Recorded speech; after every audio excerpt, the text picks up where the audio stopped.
Dear Mr. González, welcome at Reuters Timo Studios in London. On behalf of the European and its subscribers, it gives me a great pleasure to present you with both of your awards. Well, thank you very much, Angelos, and on behalf of all of us at YPF, I'd like to thank the European and its subscribers for this award. It means a lot to us, and we'll make sure that we continue to serve in the future. Thank you. It's a great pleasure. Congratulations.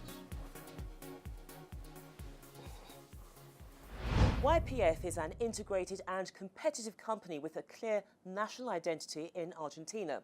It's also committed to creating long-term sustainable value for its shareholders, whilst also protecting the environment and meeting the health and safety needs of its employees.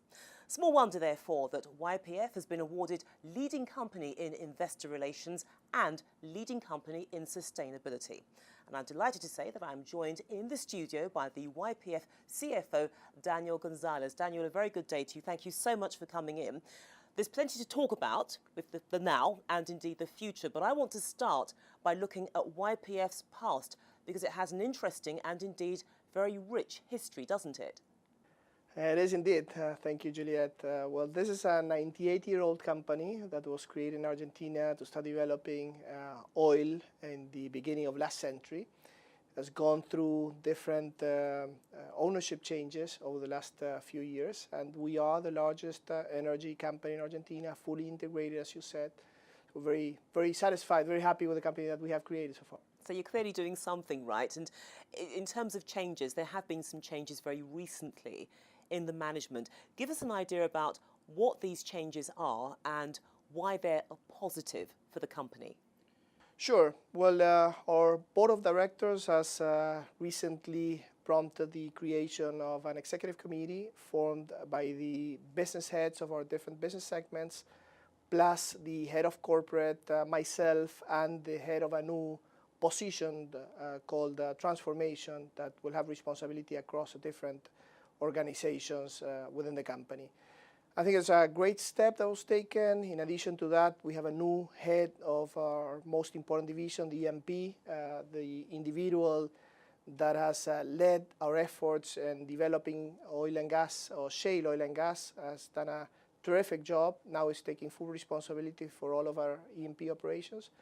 So we like the idea of having this small committee. We used to be 11 people reporting to the CEO. It's kind of crowded. I think we have all the right people with all the right skill sets. So we very happy and looking forward for this executive committee to work well and very closely with the chairman of the board. Small is beautiful. It is. Let's take a look now at domestic oil prices, because in Argentina they are converging with international prices, and obviously this is going to have a huge impact on fuel prices generally. So given all these changes which have been taking place in the company, how prepared do you think YPF is for this new environment? Do you think that you're sufficiently well positioned to ride these price changes? Well, first, let me tell you that we believe that one of the best things going on in Argentina is the normalization of prices generally across different sectors of the economy and specifically in the energy sector. So for a company which is deemed to be very competitive, as we are, competing with completely liberalized prices is a good thing. We're happy about that. I believe that that convergence of local crude oil prices with international prices is almost there. We are less than 5% away.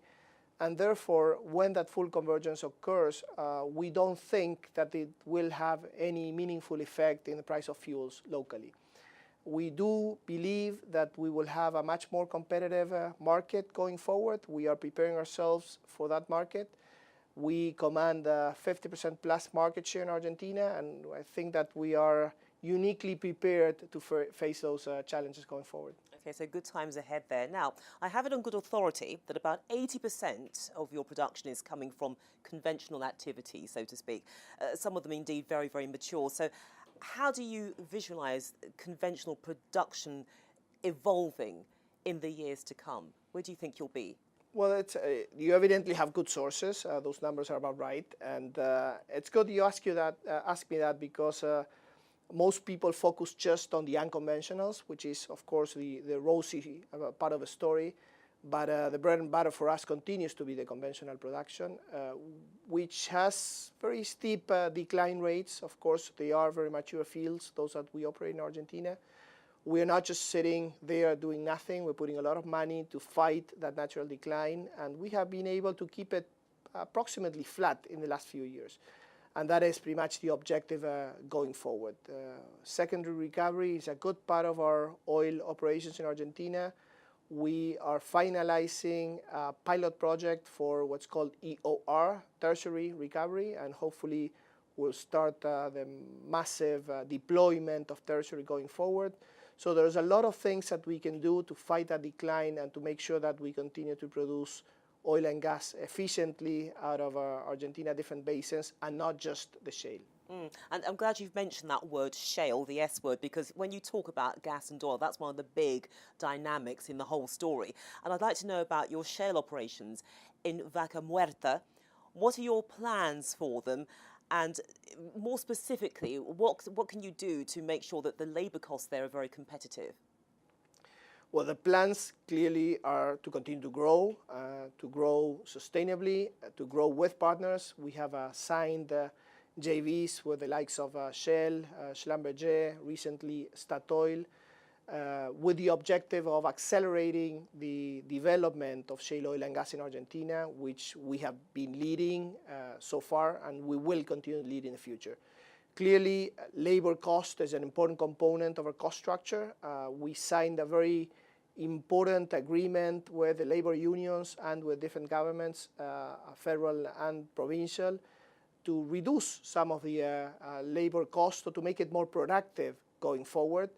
I think it was a good sign of maturity from all parties to understand that the resources are there, but we need to make sure that we make those resources economic in order to be developed. So everybody is pitching in, everybody is contributing. Union leaders have been very constructive, so we are very confident that we will continue to reduce, as we have been doing, the overall cost of doing business in Argentina, the overall cost of development of the shale, and among those cost drivers is clearly labor cost. But clearly you're doing something right, because, well, it's culminated in these awards, which I referred to in my introduction. Just to remind people that you've been awarded Leading Company in Investor Relations and also Leading Company in Sustainability, both in Argentina. So how would you define the importance of those two roles within the company? Well, they're extremely important. YPF has been a publicly traded company for almost 25 years, listed on the NYSE and in Buenos Aires. So relationship with our shareholder base and with our prospective shareholders is key to us. We're always making a lot of efforts in keeping that relationship close. Actually, we're going to be doing an Investor Day in New York in late October to unveil our plan for the next few years. So investor relations, very important to us. Sustainability as well. We have a manager recently appointed head of sustainability. Everything that we do it thinking in being sustainable, not just for the next 5 years, but the next 50, next 98 years, hopefully. Part of our efforts have been centered in reducing CO2 emissions. We have a plan of reducing CO2 emissions by 10% for the next 5 years. Also, we have been focusing on improving the energy efficiency of our operations. We are the largest buyers or consumers of power in Argentina. And the third line of work, I would say, is increasing the weight of the renewable energy. We plan to have at least 20% of our energy coming from renewable sources in the next couple of years. So again, sustainability, very important for us. Okay, looking ahead to the future, and that's where I'd like to stay, because you're working on a new strategic 5-year business plan. So can you tell us about this plan, and does it mean a discernible change in strategy going forward? Well, I cannot say much about the plan right now because it has not been approved by the board. It will happen the first week of October. And I'd like to keep the surprise for that Investor Day in New York. But what I can say is that the plan would provide for meaningful growth in production going forward, and again, with a focus in sustainability, with a focus in capital discipline, and making sure that the company is not over-levered, and with growth coming, as I said earlier, from the unconventionals, but without keeping an eye off the conventional production, which is so important to us. So, competitive market in the next 5 years, a lot of changes ahead of us. We just want to make sure that we have a plan that positions us properly to face those challenges going forward. All right, so if you want to know more, go to New York in October. October 25th on the NYSE, yes. Okay then, that's great. Daniel González, thank you so much for joining us and congratulations on your awards. Thank you very much, Julia. Thank you.